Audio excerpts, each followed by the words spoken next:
So there are two kind of mindsets that we have. One is called fixed mindset और दूसरा वाला है growth mindset. Okay. Right? So what fixed mindset says is कि हमारी जो intelligence level है, हमारी जो capabilities है, they are fixed. This is what I have and this is what I will live with. Now that's a fixed mindset. अब जब हमारा mindset इस प्रकार का है that this is the intelligence level, this is the capability level और this is what I know. Anything beyond this मैं शायद नहीं कर पाऊंगी. So if that's the mindset, वो कहीं ना कहीं हमें हर चीज में बहुत लिमिट कर देता है. Okay. Whereas if our mindset is about the growth mindset, if we talk about, अब growth mindset क्या करता है?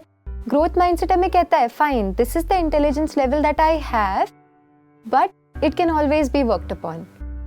Okay. हम उसे at any point in time अपने effort से, अपनी लगन से, अपनी जो मेहनत है उससे हम उसको improve कर सकते हैं. So IQ can be improved? Absolutely. Yeah, so growth mindset कहता है आपकी कोई भी, चाहे IQ हो, कोई skill हो, कोई capability हो, उसे हम सदा enhance कर सकते हैं with our own effort. Okay. So fixed mindset says okay, इतना मुझे आता है, if this is what I'm supposed to do, I will excel. But इसके beyond कुछ भी रहा जो मेरी skill या capability या intelligence के beyond है, I will not be able to do. जो fixed mindset के जब हम when we operate from fixed mindset तो हमें लगता है failure हो गया meaning I am done. Okay. But growth mindset क्या करता है, वो उसी failure को एक opportunity लेता है as opportunity to learn. कि अच्छा I did not, वैसे भी अगर हम फेलियर की बात करें, सपोज किसी कॉम्पिटिटिव एग्जाम या कोई भी लाइफ के किसी भी फेलियर को अगर हम ले लें, चाहे जॉब में, कोई पढ़ाई में या लाइफ के किसी कंपटीशन में, स्पोर्ट्स, आर्ट, डांस, कोई भी ऐसा हम फॉर्म ले लें जहाँ पे हम कुछ परफॉर्म कर रहे हैं, and if we fail, what is a failure, ये हम चाहेंगे कि हमारे यूथ बहुत अच्छी तरह से इस बात को समझे that failure is not really not being able to do something. Okay. Failure is when I'm not able to do something and I give up on it. Okay.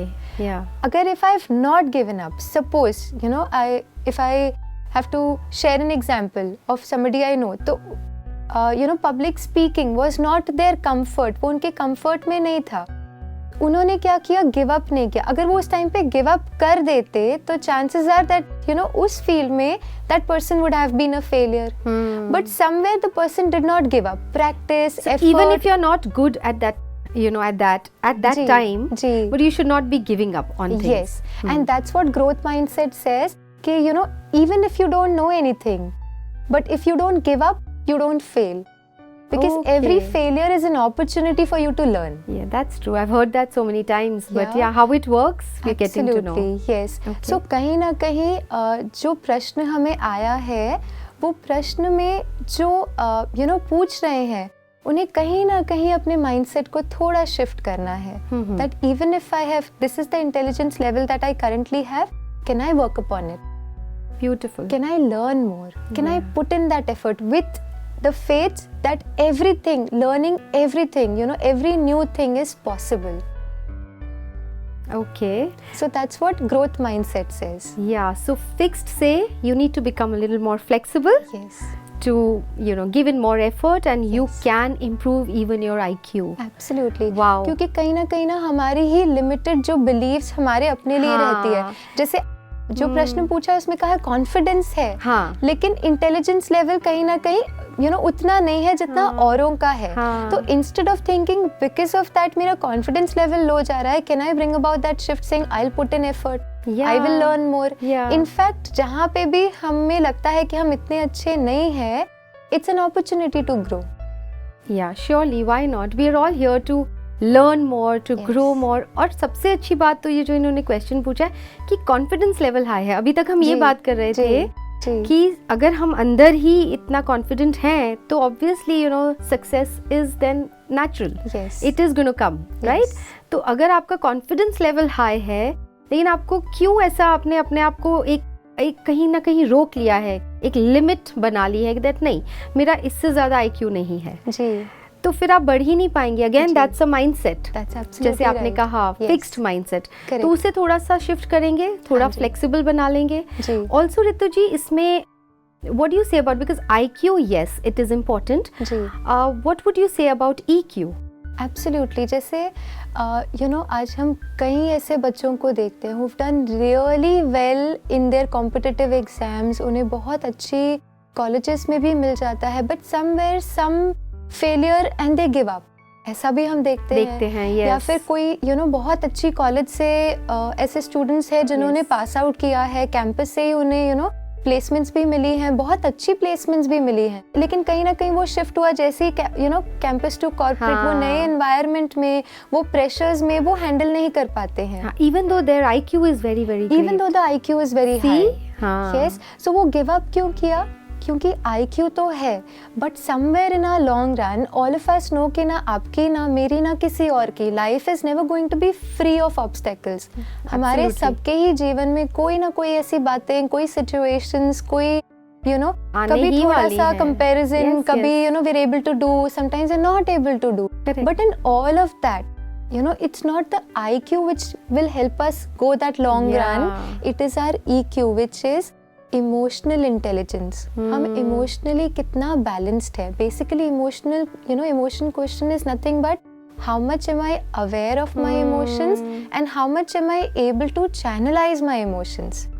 तो आई थिंक IQ जो भी है उस पे आप work कर सकते हैं. बिल्कुल. आपकी माइंडसेट को शिफ्ट करके, और EQ अगर आप अपना ठीक कर लें, I think then you can handle the biggest of situations. और मुझे लगता है कि ये बचपन से, जितना बच्चा छोटा है उस टाइम से अगर उसको EQ में उसके ऊपर ध्यान दिया जाए, उसके इमोशनल क्वोशंट पे, आई थिंक वो ज़रूर सक्सेसफुल होगा. That's really really very important. क्योंकि कई बार क्या होता है बच्चों को, जब हम बच्चों को देखते हैं तो यूजुअली कोई भी सिचुएशन में बच्चे सिर्फ दो ही प्रकार से रिस्पॉन्ड करते हैं. Either they are I mad, which is they'll start getting angry, they'll start throwing things or get angry, or they'll be I sad.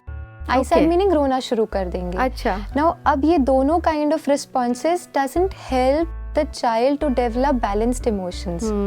Right? हम जब बच्चों को emotions की बात करें, उनको aware करें कि let's say if you are feeling embarrassed, अगर स्कूल में क्लास में कुछ ऐसा हो गया, तो instead of being I sad and crying, understand that this emotion is embarrassment. When you are aware of your emotions, तो हम बच्चों को जब when they are growing, in their growing age, when we are able to help them become aware of what emotions they are going through, वो awareness जो है वो उन्हें उन emotions को right way में express करना भी सिखाएगा.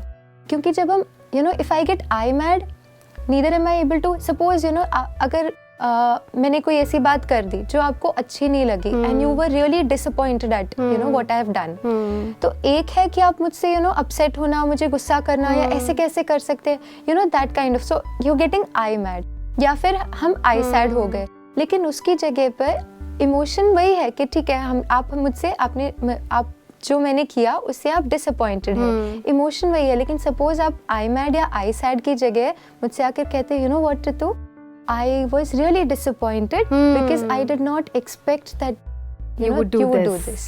तो एक्सप्रेस करना भी सीखें. एक्सप्रेस करने का सही तरीका सीखना बहुत जरूरी है. बिकॉज अगर आप आई मैड होके बोलेंगे तो सामने वाला भी उसी तरह से या फिर आई मैड या आई सैड हो जाएगा. बट अगर आप उस इमोशन को बहुत राइट वे में भले एक्सप्रेस करें, लेकिन उसको तरीका जो राइट एक्सप्रेस करने का है उससे करते हैं, तो सामने वाला भी उसको समझ पाता है कि अच्छा what is the emotion, and when the other person knows it's easier for them to kind of have that conversation then.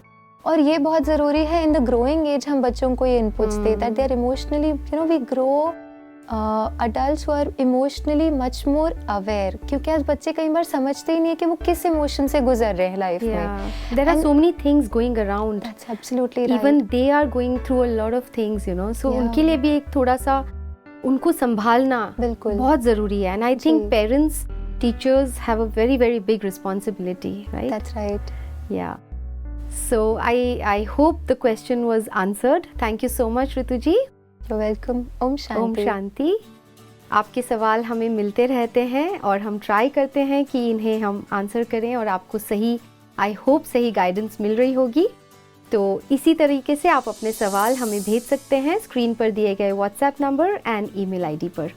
तब तक के लिए let's connect through our show youth connect. नमस्कार, ओम शांति।